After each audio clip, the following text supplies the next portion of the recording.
Millionaire takes Mistress to luxury dinner, gets shocked when he sees ex-wife dining with a CEO. Kimberly Peterson thought her tumultuous divorce from Stephen Harding was the end of all heartbreak. She'd endured the crushing betrayal, the shame of gossip in their ritzy social circle, and the sting of watching her ex-husband flaunt his newfound life of luxury with a seductive mistress at his side. Now, months later, a chance encounter in the glittering hall of a five-star restaurant is about to overturn everything they thought was settled. Because on the very night Stephen struts in, Mistress on his arm, he finds Kimberly laughing across the table from a powerful CEO.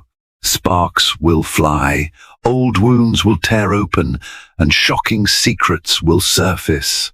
Kimberly Peterson had been raised with all the right manners, all the right schools, and every expectation that she would lead a picture-perfect life. Her parents, Richard and Becca Peterson, had built a comfortable existence in Connecticut, ensuring Kimberly never wanted for anything. Ironically, it was that same well-heeled background that brought her into the orbit of Stephen Harding, a charming, ambitious man from a modest upbringing who was determined to climb the social and financial ladder. They met at a charity gala at the Yale Club in Manhattan, a swirl of chandeliers and champagne. Stephen was an up-and-coming entrepreneur at the time, brimming with restless energy. There was an instant spark. Kimberly found his drive refreshing, a stark contrast to the entitled airs she often encountered. He, for his part, admired her poise and insider connections. They were an unlikely duo, but for a few sweet years, it seemed they were building a true partnership. Yet success can be a double-edged sword. Stephen's tech startups soared beyond their wildest dreams, transforming him into a rising star among venture capitalists. He soon became a millionaire, hobnobbing with celebrities and financiers, always hustling to sign the next big deal. As his fortune grew, so did the pressures and the temptations. Kimberly couldn't pinpoint the exact moment the marriage cracked, but it started with late-night meetings that bled into weekend business trips. Over time, Stephen's once warm gaze toward her cooled into distant politeness. When rumors of his infidelity first reached Kimberly's ears, she dismissed them as petty gossip. She wanted to believe Stephen was still the man who used to send her silly text messages from across a crowded room just to say he loved her. But by their fourth anniversary, she could no longer deny the changes in him. Friends whispered about a mysterious woman spotted in Stephen's luxury car, or a pair of extravagantly sexy heels found in his penthouse office. Each day, the sense of betrayal deepened. A year ago, after tearful confrontations and painful revelations, they finally divorced. The legal battle was brief. Stephen offered a substantial settlement, as if money could wash away guilt. Embittered and heartbroken, Kimberly moved back to her parents' estate for a while, licking her wounds in relative privacy. The tabloids caught wind of the divorce, painting it as another fairy tale union gone sour. In the immediate aftermath, Stephen seemed to revel in his bachelor status, papped by photographers at exclusive clubs, typically with a statuesque brunette on his arm. Her name, it turned out, was Miranda Stone, an aspiring model from a small town, hungry for a taste of the good life. She clung to him in paparazzi photos, her sultry expressions a stark contrast to Kimberly's more refined style. Kimberly tried to ignore the swirl of rumors about how happy Stephen was. Instead, she focused on rebuilding her life. She took a new job coordinating philanthropic events for a major NGO, throwing herself into charity work. In those volunteer circles, she found a sense of purpose that dulled the sting of her broken marriage. Still, no amount of philanthropic triumphs or supportive friends could entirely banish the hurt. In quiet moments, she remembered how she and Stephen had once daydreamed about traveling the world together, raising a family, forging philanthropic endeavors of their own. Now, all that remained was a string of regrets and a white gold band gathering dust in her jewelry box. It was during one of those philanthropic events that she crossed paths with Mark Bronson, a handsome and self-made CEO with an international chain of high-end hotels. She was planning a large fundraiser for an education charity, and Mark's conglomerate had pledged a significant donation. Over weeks of collaboration, Mark proved himself more than just an aloof businessman. He was surprisingly down to earth, with a kind smile that reached his hazel eyes. Though Kimberly was wary of wealthy alpha types after her ordeal with Stephen, Mark's respectful attentiveness slowly chipped away at her defenses. One evening, after a successful charity gala, Mark asked her to dinner. She hesitated, feeling the familiar pang of vulnerability. But something about Mark's sincerity made her say yes. She vowed to keep it casual, just two professionals celebrating a job well done. She had no inkling that dinner would become the stage for a dramatic confrontation. Nor did she suspect that her ex-husband and his mistress would be dining in the very same restaurant, setting the scene for a collision none of them could have anticipated. High-end restaurants in Manhattan often boast opulent decor, but La Premiere took luxury to another level. The establishment was known for its gold leaf ceiling, hand-blown glass chandeliers, and a waitlist that could stretch for months. Patrons shelled out thousands of dollars for a single meal, savoring artful plates prepared by a Michelin-starred chef. Stephen Harding walked in with Miranda Stone on his arm. He was accustomed to turning heads in such environments, and tonight was no exception. Dressed in a sleek Italian suit, he exuded the confidence of a man who'd conquered the business world. The hostess, recognizing him as a VIP client, escorted them to an exclusive corner table near the panoramic window overlooking Central Park. Stephen felt a flush of pride as diners glanced their way, a tangible reminder of his success. Miranda, swathed in a figure-hugging black gown, sipped from a glass of champagne. She cast an adoring gaze at Stephen, all too aware that half the dining room was watching them. This was precisely the kind of glamorous life she'd always coveted: caviar, champagne, and a wealthy partner who showered her with lavish gifts. She savored every second of it, from the hush of the maitre d's voice when addressing them to the swirl of paparazzi who sometimes lurked outside. As they browsed the menu, discussing their upcoming trip to Street Bart's, Miranda angled her phone to snap a discreet selfie. Stephen gently took her hand, cautioning her to keep a low profile. While he reveled in success, he preferred carefully managed publicity, especially after the fiasco of his messy divorce. Miranda pouted, but complied. She understood that the real prize was continuing her association with him, not a fleeting viral post. Meanwhile, across the restaurant, the hostess was guiding Mark Bronson and Kimberly Peterson to a similarly exclusive table. Mark, possessing the quiet confidence of a man who'd built an empire from scratch, wore a perfectly tailored navy suit. Kimberly glided beside him in an elegant deep blue gown that highlighted her figure without being ostentatious. She felt a mix of excitement and nerves. Mark was not only a supportive philanthropic partner, but also a man she found increasingly intriguing. The table Mark had reserved was near the center of the dining room, giving them an unobstructed view of the flamboyant setting. Soft candlelight danced across polished cutlery as they settled in. Kimberly folded her hands on her lap, steeling herself to remain poised. She sensed that Mark's invitation might be more than just a casual meal, but she wasn't sure if she was ready for anything deeper. Their conversation began with light banter about the successful charity fundraiser, drifting into Mark's plans to expand his hotel chain in Asia.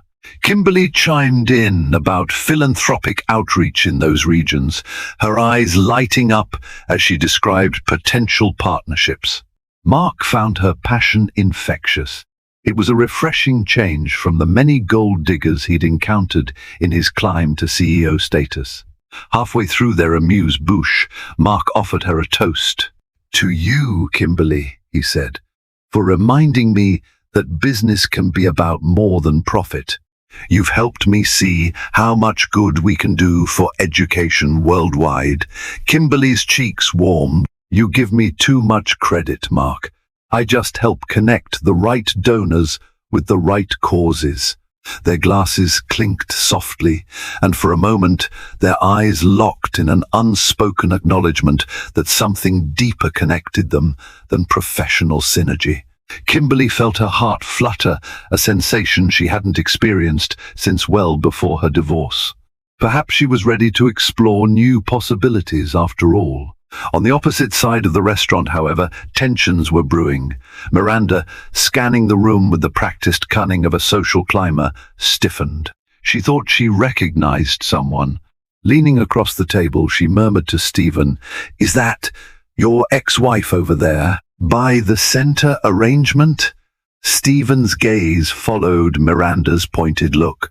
When he saw Kimberly's familiar profile, elegantly poised beside a man he recognized as Mark Bronson, the powerful hotel magnate's shock rippled through him. The ex-wife he had so callously tossed aside was here, dressed to the nines, smiling warmly at a man who dwarfed Stephen in net worth. A pang of unexpected jealousy coiled in his chest, followed by a mixture of anger and intrigue. Trying to mask his emotions, Stephen forced a chuckle. "What a small world," he said, though his voice sounded tight to his own ears. This was no random coffee shop or casual bistro. La Première was a fortress of exclusivity. People who dined here were among the elite of the elite. The last person he wanted to see was Kimberly, especially not in the company of someone as influential and wealthy as Mark Bronson. Miranda arched a manicured eyebrow, an almost feline grin curling her lips. "Maybe we should say hello," she suggested, her tone dripping with false innocence. "It's only polite to greet an ex-spouse and her friend." Stephen drained his champagne flute. "We'll see," he muttered, eyeing Kimberly's table with mounting unease. If there was one thing he despised, it was feeling overshadowed, and Mark Bronson's presence threatened exactly that. Part of Stephen wanted to march over and stake a claim on his social territory, but he realized any such confrontation could spiral quickly. As the waitstaff flitted around, delivering sumptuous plates of Wagyu beef and lobster risotto, two separate tables braced for collision. Kimberly had no clue Stephen was there, mere steps away, feeling the scorching sting of envy. Mark, meanwhile, remained blissfully unaware that the CEO of a tech startup and Kimberly's ex-husband was studying them from afar. In just a few moments, this carefully curated world of fine dining would descend into a swirl of old resentments and new temptations. The night was young, and sparks were about to fly in ways none of them could have predicted. Stephen's entire body felt on edge. He kept glancing toward Kimberly's table, attempting to gauge the intimacy level between her and Mark Bronson. Miranda, keen to exploit the drama, periodically whispered commentary into Stephen's ear. "They look pretty cozy, don't they? Or he must be paying for all those diamonds she's wearing," referring to the delicate diamond drop earrings that had once been a gift from Stephen himself. Her sly remarks sent Stephen's jaw into a tighter clench each time. A part of him wanted to dismiss the jealousy as irrational. After all, wasn't he the one who had ended things and moved on with Miranda? Yet seeing Kimberly in the glamorous glow of La Premiere, looking more confident than ever while sitting beside a man with as much power and wealth, if not more, ignited a possessiveness he hadn't anticipated. Finally, after picking at his caviar-studded appetizer, Stephen decided he could no longer sit by and watch. He rose from his chair, ignoring Miranda's half-smile of triumph. "I'm going to say hello," he announced, trying to sound casual. "I'd like to keep things civil." Miranda's red-painted lips twitched with amusement. "Have fun," she said, swirling her wine. "I'll just be here, waiting." A swirl of tension coiled in Stephen's chest as he wound through the tables, trying not to look like a man on a mission. His footsteps grew heavier as he neared the center of the room. Within seconds, he stood near Mark and Kimberly's table. Up close, the scene was even more intimate than it appeared from afar. Mark leaned in slightly as Kimberly described something that made her eyes light up with passion. Stephen cleared his throat. Kimberly's gaze snapped upward. The moment she recognized him, her expression shifted from surprise to composure, the veneer of politeness sliding into place. "Stephen," she said, inclining her head, "I didn't expect to see you here." Mark Bronson, who had been halfway through a chuckle, grew quiet. His hazel eyes flickered with curiosity as he assessed the newcomer. He'd heard hints that Kimberly's divorce had involved a wealthy tech entrepreneur, but he'd never met Stephen Harding in person. Offering a polite nod, Mark extended a hand. "Good evening. I'm Mark Bronson." Stephen shook his hand, noting the firm grip that spoke of confidence. "Stephen Harding. I believe we've heard each other's names around town," he said. Beneath the surface pleasantries, Stephen's thoughts churned. This is the man who's replaced me in Kimberly's life. Kimberly mustered her calm. "How have you been, Stephen?" she asked, genuinely hoping to keep this encounter from turning ugly. She'd hoped her ex-husband wouldn't approach, but she knew a confrontation of some kind was inevitable. Stephen forced a smile. "Busy, as usual. Expanding business. I see you're out for a nice evening yourselves." He gestured around the gilded restaurant, as though to highlight the extravagance he was so familiar with. Mark nodded, not missing Stephen's slight edge. "Yes, we were celebrating a recent charitable milestone. Kimberly here was instrumental in raising funds for some new education initiatives." Stephen's lips tightened. He remembered a time when he and Kimberly had done philanthropic work together, but that was before his empire ballooned and time for genuine giving shrank. "That's nice," he offered. Kimberly caught the flicker of resentment in Stephen's eyes. She recognized it from the last months of their marriage, an anger that bristled whenever he felt overshadowed or left behind. She tried to maintain a polite facade, bracing for him to say something cutting. The last thing she wanted was a scene in front of Mark or the prying eyes of the restaurant's elite clientele. Just then Miranda appeared behind Stephen, hooking an arm through his. She smiled sweetly, though her eyes gleamed with mischief. "Hello," she said, extending a perfectly manicured hand to Mark. "I'm Miranda Stone, Stephen's companion." The emphasis on companion was not lost on Kimberly. Miranda turned to Kimberly with a slight smirk. "And you must be the ex-wife. Pleasure to meet you. I've heard so much." Kimberly remained poised, though her stomach churned. She recognized Miranda from tabloid photos, sleek, model-esque, the polar opposite of Kimberly's classic sophistication. "Charmed," Kimberly said, forcing herself to remain civil. Mark observed the tension, his brow furrowing with concern. He placed a supportive hand on Kimberly's back, a small gesture that didn't go unnoticed by Stephen. Since we've all introduced ourselves, why don't you two join us for a moment? Mark suggested, attempting to diffuse the awkwardness. It's not every day we run into friends at La Premiere. Kimberly almost choked at the word friends, but managed to keep a pleasant expression. Stephen, seeing a chance to assert some control, quickly agreed. Miranda cast a triumphant glance at Kimberly, as though she'd been invited into some personal ring where she could flaunt her hold on Stephen. Reluctantly, Kimberly scooted her chair to make space. Her heart pounded, nerves jangling. Mark signaled a waiter for extra seats, inadvertently setting the stage for a swirl of emotions they were all ill-prepared to handle. As the new seating was arranged, the luxurious surroundings grew charged with tension. Mirrored walls reflected a quartet of people tied together by messy threads of love, betrayal, and budding new desires. The staff discreetly withdrew, sensing the friction. The next words exchanged at that table would shape all their futures in ways none of them could yet fathom.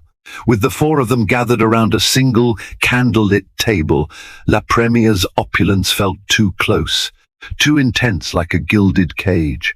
Kimberly sat stiffly, wishing she were anywhere else. Yet as Mark offered a gracious smile and signaled the waiter to bring fresh wine glasses, she realized there was no graceful retreat. To leave abruptly might fan the flames of gossip. Miranda wasted no time. She leaned forward, batting her lashes.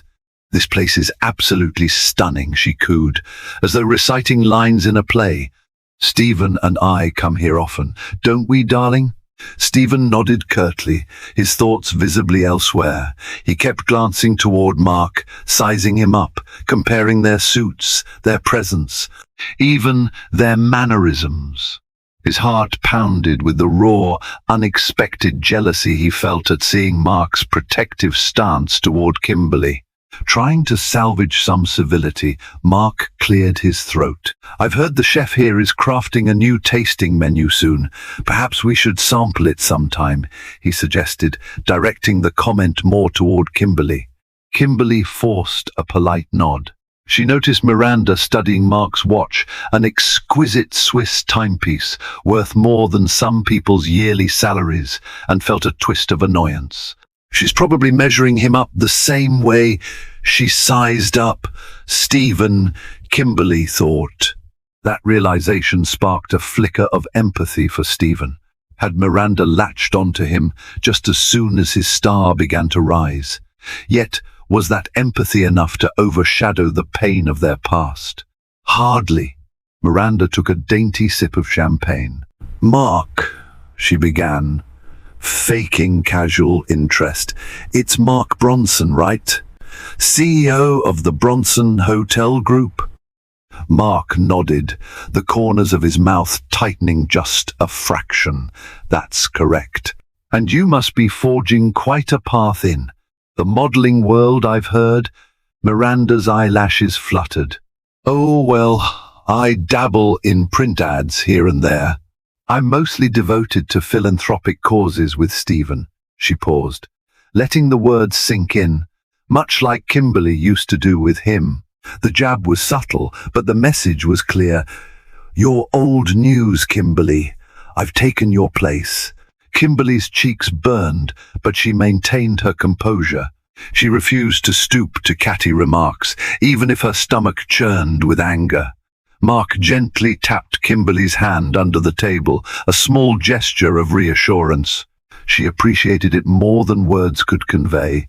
Stephen, however, noticed the movement, and his eyes flashed with something akin to regret. Had he pushed away someone who genuinely cared about him for a woman who seemed enthralled by status and wealth? He decided to redirect the conversation. "So, Mark, one understand you're expanding into Southeast Asia soon. Must be quite an undertaking." Mark responded with professional ease, describing his new hotels in Singapore and Hong Kong, the philanthropic programs his company sponsored for local communities, and the complexities of working across different cultures. Kimberly chimed in, referencing her experience coordinating events for an educational NGO in those regions. Their synergy was evident, and a natural camaraderie sparkled between them. Listening to Kimberly speak with knowledge and passion stirred an odd ache in Stephen. She had always been bright and driven, qualities that once pulled him in. He recalled how, in the early days of their marriage, he found her philanthropic zeal almost more captivating than her beauty. But success had changed him, and he suspected it had changed her too, though in different ways. Miranda sensed Stephen's distraction. She placed a manicured hand on his arm, smiling. "Stephen's also been traveling a lot, right, darling? He's looking into new offices in Dubai." She cast a quick glance at Mark's watch, then at his face, trying to gauge if he was impressed. Stephen forced a smile, reluctant to show vulnerability. "Yes, Dubai. We've got major investors there." He tossed out some remarks about global expansions, but the spark in his voice was absent. The conversation lulled, the tension thick in the air. Then, unexpectedly, a man approached the table. He was the maitre d', accompanied by a discreet staff member, who murmured something about a disturbance with paparazzi outside. The maitre d' offered hush apologies, explaining that a few recognized faces in the restaurant tonight had drawn media attention. "Shall we move you to a private lounge?" the maitre d' asked politely, glancing between Mark Bronson and Stephen Harding. "We want to ensure your privacy and that of your guests."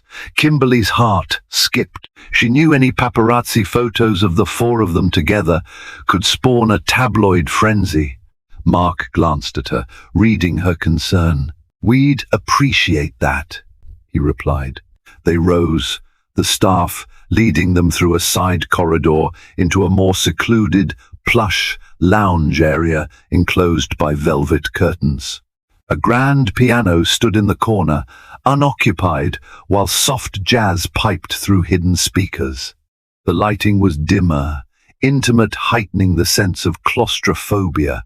Miranda perched on a velvet settee, crossing her legs elegantly, looking all too pleased with this VIP detour. Stephen stood by her side, but cast frequent glances toward Kimberly and Mark, who seated themselves on a nearby chaise. The staff offered fresh champagne. No one refused. Each sip seemed to sharpen the undercurrents coursing between them. At last, Mark broke the silence. "Well, this is unexpected." He managed a wry smile at Kimberly, who returned a slight shrug. She wanted to vanish into the floor, but she also felt an unspoken resolve to show that she wasn't cowed by Stephen or his mistress. Miranda decided to stir the pot. "I recall reading about your divorce settlement, Kimberly. Very hush-hush. But these things always leak eventually, don't they?" Her question was directed at Mark, as though inviting him to speculate. Kimberly stiffened, rage boiling beneath her cool exterior. Mark frowned. "That's personal, Miss Stone," he said, voice firm. "I'm sure none of us want to indulge in gossip." Miranda's lips parted in a slow, cat-like smile. "Of course, my apologies." The apology rang hollow. Stephen felt an inward lurch of guilt. Had he truly allowed someone so catty and shallow into his life? Yet his pride wouldn't let him denounce her in front of Mark and Kimberly. Not yet. Instead, he redirected the topic again. "Mark, how do you manage to balance personal life with a global empire?" Mark responded with gracious politeness, describing how he delegated tasks, remained in contact with philanthropic boards, and tried to preserve personal time. Kimberly listened, reminded again of the synergy between them: philanthropy, business, a sense of purpose. She cast a fleeting glance at Stephen, recalling how once upon a time they had shared a vision of building success for a greater good. Now, that dream lay shattered, replaced by this odd show of one-upmanship. The hush lounge's intimacy offered no escape from the swirling emotions. They sipped their champagne, each one grappling with regrets, insecurities, or anger. And somewhere outside, cameras flashed, capturing fragments of the night's drama for the tabloids to twist and turn. Inside the private lounge, the tension had crystallized. Miranda, determined not to be overshadowed, peppered Mark with questions about his philanthropic efforts. She tried to align herself with him, making vague claims of her own charitable interests. Though she fumbled with details whenever pressed, Stephen hovered beside her, mind churning. He realized how forced Miranda's conversation seemed, especially compared to the genuine passion Kimberly and Mark shared for these causes. Finally, Mark stood, offering a polite bow of his head. "I need a moment to talk to the maitre d' about ensuring our privacy," he explained. "Kimberly, would you care to join me?" He wanted to give her an out and escape from this claustrophobic arrangement. She accepted, leaving Stephen and Miranda momentarily alone on the plush settee. The silence between them was thick enough to slice. Miranda fiddled with her phone, as though considering a quick selfie to capture her glamorous surroundings. Stephen's thoughts swirled with regrets. He didn't want to be with a woman who only saw him as a wallet and a stepping stone to fame. Yet part of him had chosen this path, drawn to the superficial lure when his marriage was failing. Impulsively, he reached for Miranda's phone, lowering it. "Enough pictures, please," he muttered. A flicker of annoyance crossed her features, but she complied. "I just wanted one quick—" I said enough. Stephen's voice had an edge that startled even himself. He exhaled, forcing calm. "Sorry. It's just, this is complicated." Miranda angled her body toward him. "Stephen," she said softly, touching his arm, "is seeing Kimberly with that CEO messing with your head?" He twitched, uncomfortable with the question. But Miranda pressed on. "Look, I get it. Exes can stir up feelings, especially if they're doing better than you expected. But remember, you're successful too. I'm by your side. Don't let some old flame overshadow what we have." Her words, meant to reassure, only added to his turmoil. He wasn't sure what he had with Miranda. She liked the parties, the trips, the lavish gifts. But did she care about him, the man beneath the money? He recalled Kimberly's unwavering support in his startup days, how she believed in him before the world did. The wave of longing nearly choked him. He brushed Miranda's hand away gently. "Let's not discuss it now. They'll be back soon." He forced a half-smile, but his eyes betrayed conflict. Miranda, not one to let her territory be threatened, concealed her frustration behind a poised facade. Across the lounge, Mark and Kimberly spoke with the maitre d'. While Mark handled the logistics, Kimberly's eyes darted back to the settee, anxious about leaving Stephen and Miranda alone. She worried Miranda might stir drama. Mark noticed her unease. "Everything all right?" She mustered a small, tense smile. "I'm fine. Just. Never expected to dine with my ex-husband and his mistress tonight." Mark nodded sympathetically. "That's a lot to handle. If you want, we can leave. I'm sure I can arrange a discreet exit." Kimberly considered it. She craved an escape, but something inside her also wanted closure. Perhaps facing Stephen and Miranda was a step toward healing. "Let's just wrap this up gracefully," she decided. "We can say our goodbyes and go." Mark admired her poise. "You're braver than you think," he murmured. She felt a flutter of warmth at his quiet praise. They returned to the table, where Stephen had adopted a stiff posture next to Miranda. Tension lingered in the air like a static charge. Kimberly cleared her throat. "I think Mark and I will be heading out soon. We have an early morning event tomorrow." Stephen nodded, relief mixing with an odd disappointment. Miranda pursed her lips, eyeing Kimberly's gown. "Shame. The night's young. Are you sure you don't want to stay and catch up more? Her tone dripped with sarcasm. She seemed to enjoy prodding Kimberly's discomfort. Mark interjected smoothly. Kimberly's philanthropic schedule keeps her busy. We'd hate to overstay. He turned to Stephen, extending a hand. It was interesting to meet you. Best of luck with your expansions. Stephen forced a polite nod. Yes, likewise. Maybe we'll cross paths again. The words felt hollow, but he tried to salvage dignity. Kimberly, not trusting herself to speak more than necessary, simply offered Miranda a cool smile. Enjoy the rest of your evening, she said, mastering her composure. Miranda reciprocated with a saccharine grin. Oh, we will. With that, Mark placed a gentle hand at the small of Kimberly's back, guiding her through the lounge's velvet drapes.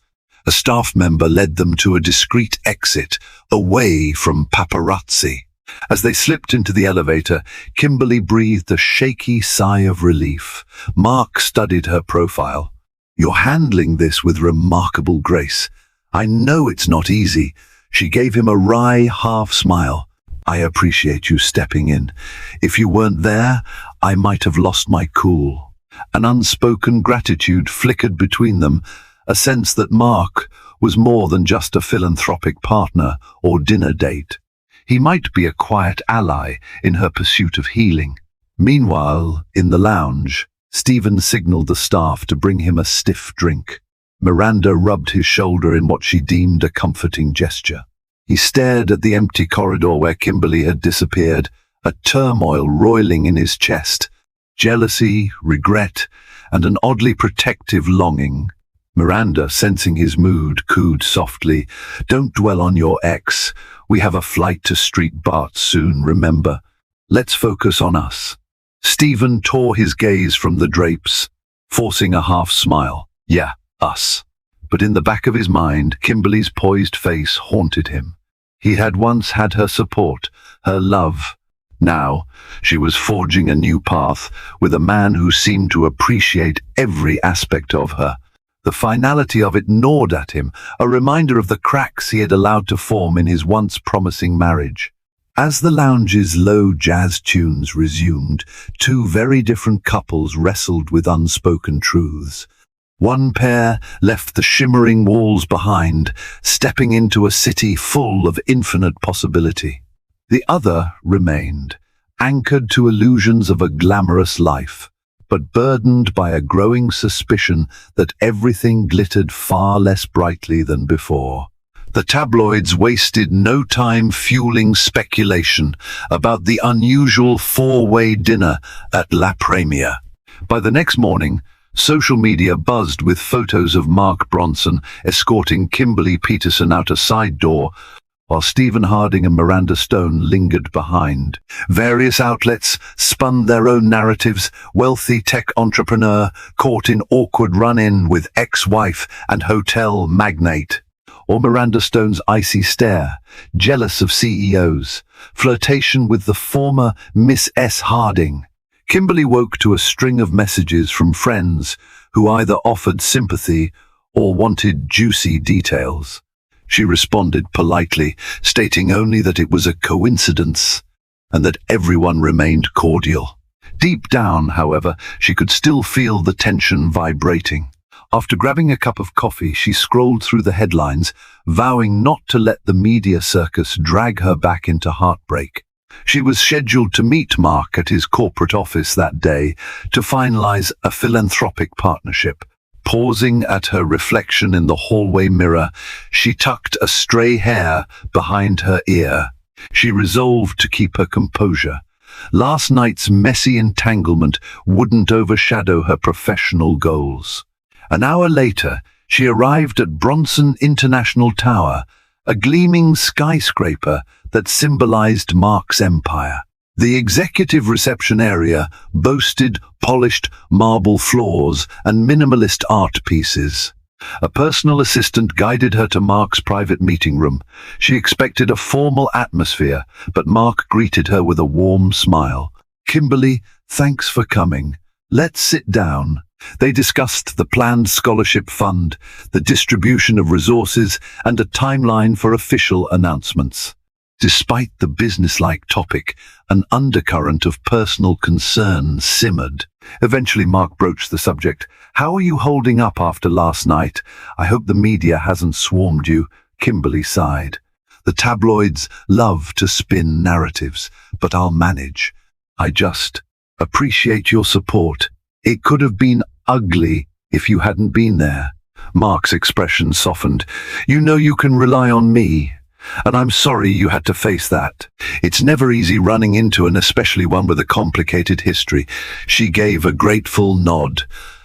"I'm lucky. I had a real friend by my side." The word friend hung in the air, and Mark's eyes flickered with an unspoken question. Kimberly didn't miss the nuance, but she wasn't prepared to define anything more yet. Instead, she cleared her throat and returned to philanthropic talk, feeling a swirl of conflicting emotions. Friendship, something deeper. She needed time to pass her feelings. On the opposite side of town, Stephen Harding languished in his penthouse, ignoring the business emails piling up. He was due to jet to Street Barts with Miranda in 3 days, but the prospect no longer thrilled him. Instead, he found himself replaying the sight of Kimberly with Mark Bronson. She seemed truly happy, he thought, a pang of regret hitting him like a gut punch. Miranda swanned about the living room, instructing the house staff on which outfits to pack. Every now and then, she tried to engage Stephen. "What do you think of this bathing suit? Or should I bring the diamond set you gave me last month?"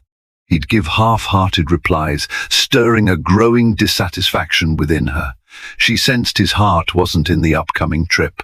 Finally, she plunked herself down on the couch beside him, crossing her arms.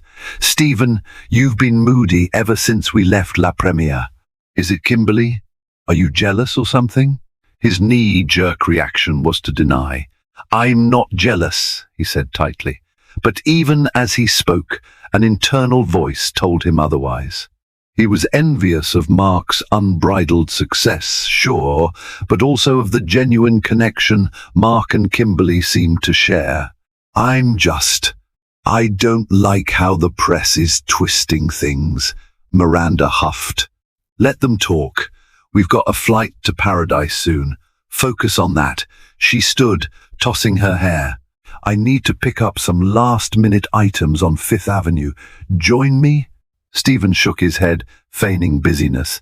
"I have calls." Disappointed but unwilling to waste her day, Miranda left. Alone, Stephen mulled over the irony. He was the one who had ended his marriage for a freer, more glamorous life. Now he found himself unfulfilled, craving something deeper. He recalled how Kimberly once believed in him unconditionally, how they'd share late-night conversations about using their wealth to make a difference. With Miranda, those discussions never arose unless they served some PR angle. Impulsively, Stephen grabbed his phone and scrolled to a contact he hadn't used since the divorce, Jessica Morgan, a mutual friend who remained closer to Kimberly after everything fell apart. Jessica was known for her level-headed advice. Perhaps Stephen just needed to hear from someone who understood the real Kimberly. He hesitated, then typed a quick message. "Hey Jess, it's Stephen. I know it's been a while. Could we talk?" Seconds turned to minutes, and just when he assumed Jessica would ignore him, a reply popped up. "This is unexpected. Are you okay?" Stephen exhaled shakily. He typed back, "Not really. Need some perspective," she responded with a short directive. "Meet me at the Hudson Cafe 4 p.m. tomorrow." Stephen set down the phone, feeling a swirl of relief and anxiety. Jessica was notoriously blunt. If he sought perspective, she'd give it whether or not it was comfortable. Still, he wanted clarity about his feelings for Kimberly, for his life with Miranda. Something had to give, or he risked sinking further into regret. He trudged to the bedroom window, gazing out at the Manhattan skyline he'd once found so thrilling. Now, each glimmering building seemed to mock him. Wealth and success had never felt so hollow. And as the hours ticked by, a single truth pressed on him. He might have lost something priceless, and it might be too late to reclaim it. The next afternoon, Stephen arrived at the Hudson Cafe, a cozy spot near the river that bustled with young professionals on lunch breaks. He spotted Jessica Morgan in a corner booth, sipping a latte. She was flipping through a magazine, her wavy brown hair framing a face etched with skepticism. When she caught sight of Stephen, her lips pressed into a tight line, neither a smile nor a frown, more like measured neutrality. Stephen slid into the seat opposite her. The lingering scent of espresso grounded him somewhat, but his nerves flickered. Jessica set the magazine aside, crossing her arms. "You said you needed perspective," she began bluntly. "So, talk." He rubbed his temples, searching for the right words. "I ran into Kimberly last night, at La Premiere. She was with Mark Bronson." He explained the swirl of tension, the forced conversation, and how it sparked an unsettling jealousy he hadn't foreseen. Jessica arched an eyebrow. "Well, you ended the marriage, remember? If she's moved on, that's within her rights." Stephen winced. "I know. It's not that I don't want her to be happy, I do. But seeing them together made me realize that maybe I messed up. I never properly appreciated what Kimberly and I had." Jessica's gaze sharpened. "Let me guess. Now that you see her with a man who's possibly more successful and philanthropic than you, it's chafing your ego." The pointed observation stung. Stephen's shoulders slumped. "I suppose so," he admitted softly. "I hate feeling overshadowed, but it's more than that. Kimberly's not just a trophy I can't have, she was genuine. We shared a deeper bond once. And I can't help but wonder if I gave up too easily." Jessica studied him for a moment. "So what about Miranda?" He hesitated. "She's fun, I guess, but it's shallow. I realize I've been trying to fill a void with parties and extravagances. She's not interested in building anything meaningful, at least not from what I see. And I'm honestly not sure if I love her, or if I love the idea of not being alone." Jessica snorted softly. "Sounds like a recipe for disaster." "Listen, Stephen, you know I took Kimberly's side after the divorce because I saw how devastated she was. She deserved better. And you were too caught up in your new millionaire lifestyle to see the damage you caused. Are you asking me if you should try to get her back?" Stephen's throat tightened. "Is that even possible? She's with Mark Bronson. They seem well matched. I don't want to sabotage her happiness." Jessica took a slow sip of her latte, her expression softening. "Kimberly's a grown woman. She's done with the heartbreak, and I know Mark respects her. If you want to try to reconnect, you'd better be prepared for the possibility that she might reject you. She might choose Mark." A pang of dread twisted in Stephen's chest. "So you think I should just move on?" "I think you need to figure out what you truly want, and if you're willing to do the work to earn her trust back, if that's even on the table." She leaned in. "But let's be clear, she owes you nothing. If you're expecting an easy reconciliation, forget it. And if this is just about your bruised ego, do us all a favor and let her find her happiness." Stephen drew a shaky breath, feeling both gratitude and shame. "This is why I asked for perspective," he thought. "You're right. It's not just ego.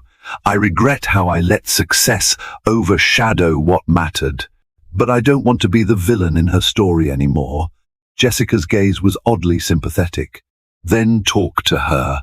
Apologize without expectations. If there's any chance for a new chapter, it starts with honesty." They spoke for another half hour, dissecting the complexities.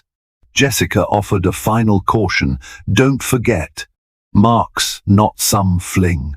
He's a powerful man who could give Kimberly everything she once dreamed of with you, minus the drama. The words weighed heavily on Stephen, but also crystallized his resolve. After Jessica left, Stephen lingered, staring at the swirling foam in his untouched coffee. He typed a message to his assistant, instructing them to cancel the street Bart's trip with Miranda.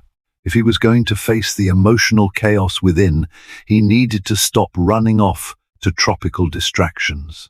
Yet how would Miranda react? Probably with fury, or worse, cunning. He had to handle that too, but first, he needed to figure out a genuine way to speak with Kimberly. Perhaps invite her to coffee, or even better, to a safe, neutral setting where they could talk alone. He had no illusions that a single conversation could fix everything, but it might be the first step toward redemption or final closure. As he left the cafe, a faint sense of clarity accompanied him. The city's hustle and bustle felt less suffocating and more like a symphony of possibilities. He realized that real success wasn't about having the best table at La Première or the flashiest penthouse. It was about forging meaningful connections, living with integrity, and maybe, just maybe, finding a love that endured beyond the novelty of wealth. Stephen Harding stared at his phone, heart pounding. The message he'd just typed felt too raw, too vulnerable. Kimberly, it's Stephen. Could we meet for coffee? Just to talk? He hesitated, hovering over the send button. Memories of their last encounter at La Première flooded his mind. Kimberly, radiant and confident with Mark Bronson at her side. A pang of jealousy and regret twisted inside him. But if he wanted any sense of closure or forgiveness, he needed to take this step. Finally, he pressed send. To his surprise, her reply came minutes later. When and where? Relief blended with nerves. He proposed meeting at Westside Park the next day. She agreed, succinct and calm, giving away little about her emotions. That night, Stephen barely slept, torn between hope and dread. The following afternoon, bright sunlight illuminated Westside Park. Families picnicked on the grass, joggers circled the pond. Stephen chose a bench near the fountain, where the water sprayed in graceful arcs.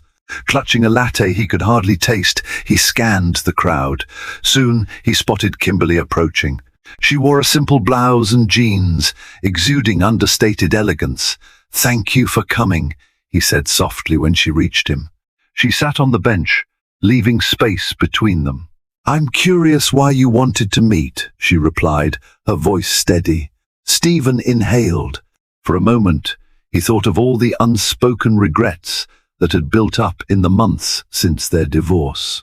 "I needed to apologize properly," he began. "I hurt you in ways I can't fully undo. I let success consume me, and I took our marriage for granted." Kimberly's gaze flickered toward the fountain. "I appreciate that," she said, fingers tracing the edge of her coffee cup. "But apologies can't erase everything." He nodded. "I know. I'm not expecting you to forget what happened or offer me another chance. I just can't keep pretending. I'm okay with how we ended. Seeing you at La Première, it shook me." Silence settled between them, punctuated only by the splash of the fountain. Kimberly studied his face. She remembered when they were newlyweds, brimming with shared dreams. But those dreams dissolved under the weight of Stephen's ambition. "I'm not the same person I was," she said quietly. "I've built a new life working with charities and, well, connecting with Mark." A flicker of jealousy crossed Stephen's features, but he forced a wan smile. "He seems like a good man." Want you to be happy, truly." Kimberly's eyes narrowed, uncertain whether to believe him. "So why now?" Stephen exhaled, wrestling with the admission. "Because I ended things with Miranda. I woke up one day and realized I'd surrounded myself with shallow pursuits. I was lonely in a crowd. It took me too long to see that I was chasing something meaningless. He glanced away, voice thickening. But seeing you, thriving and passionate about your causes, it reminded me how far I drifted from who I wanted to be. Emotions churned in Kimberly's chest, compassion, wariness, and a lingering grief. She cleared her throat. Stephen, I'm glad you're realizing these things, but it doesn't change the past. We can't just pretend we didn't have a painful divorce. He swallowed hard. I'm not asking for that. I just wanted to own my mistakes and let you know I admire what you've become. If there's any way I can support your charitable work, I'd like to, even if we're never together again. Her voice trembled slightly. Thank you. That means more than you know. For a moment, they fell silent, each recalling better days before betrayal and heartbreak.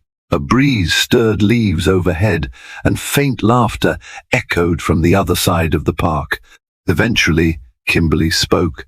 I accept your apology, but I'm moving forward, Stephen. With or without Mark, I've learned to stand on my own.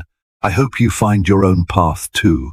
He nodded, eyes bright with unshed tears. That's all I wanted, a chance to make amends, even if it's just words. Thank you for hearing me out. They rose from the bench, coffees untouched. She gave him a small, wistful smile. Take care of yourself. He offered a hesitant wave, then turned to leave. Kimberly stood there, watching him merge into the crowd, uncertain whether to feel relieved or nostalgic. The fountain's rhythmic spray glittered in the sun as she exhaled, heart lighter than before. Maybe, at last, they had the closure they needed, and maybe she was finally free to embrace her future wherever it led. Weeks passed, and the dramatic run-in at La Premiere faded from public chatter. Kimberly Peterson immersed herself in her work at the NGO, orchestrating a high-profile charity gala that promised to deliver significant funds for youth education. Each day, she woke feeling more assured of who she was, no longer Stephen Harding's ex, but a competent, respected organizer in the philanthropic world. She seldom thought of the coffee meeting at Westside Park, yet the conversation lingered in her mind. Stephen's apology had given her a sense of closure. He was no longer a looming shadow of guilt or pain. For once, she felt free to explore new possibilities without baggage. Mark Bronson's presence in her life also intensified. They had continued collaborating on various projects, and each interaction revealed more of his sincere character. He was wealthy, yes, but also principled and empathetic.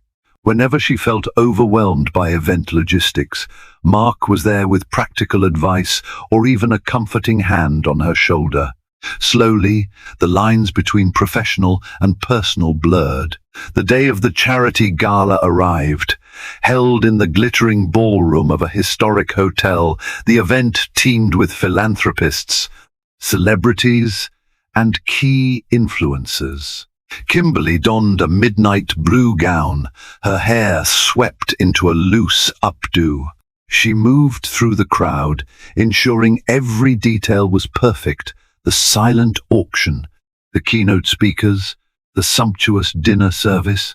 On stage, she introduced Mark for a speech about the impact of strategic giving.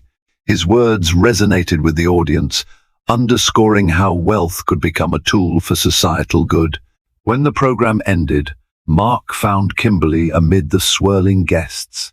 He guided her to a quieter alcove lined with tall windows overlooking the city. You did an outstanding job, he said, voice warm.